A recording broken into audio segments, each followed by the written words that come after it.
that were affected. There's a question here about the similarities on those infected properties. Were there, like horse husbandry, this is from the QPHIA, they're asking whether there were similarities in terms of horse husbandry, water source and supply, pasture, horse management, grazing patterns.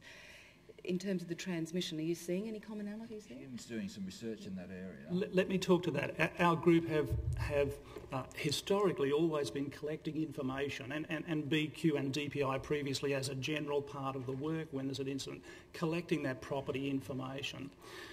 One of the challenges has been, because there have been, thankfully, a small number of events over the years, then the sample size to compare commonalities across has not been very large. This year, probably the only positive you could say to come out of this cluster of Hendra events is that it's given us an increased sample size. We've more than doubled the number of spillover events that have occurred over this period of time.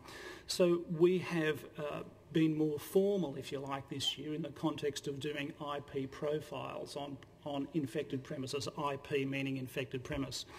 And we've sought to look at aspects of, so what is it that makes one place more likely to have a case horse than another place? And we've sought to look at it from the point of view of flying foxes and the point of view of flying fox behaviour, perhaps horse behaviour and perhaps husbandry. So we've, in the context of where we are at the moment in analysing that, it's preliminary, but there are some things that we can say by having a first look. And firstly, there are no absolutes.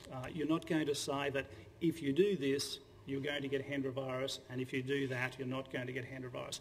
It's all about probabilities. If you do this, or this is your situation, you may be more likely to get Hendra virus than if you do that.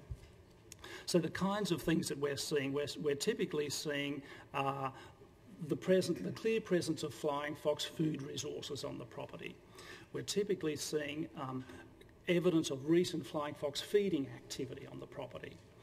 We're often seeing evidence of a dominant behavioural trait, if you like, in the case horse that indicates it's a dominant animal, particularly around food.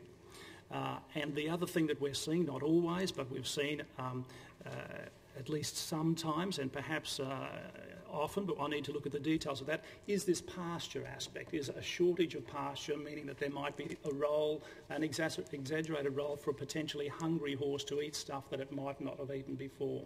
So they're the kinds of broad categories, if you like, with our first pass of the information that we're seeing.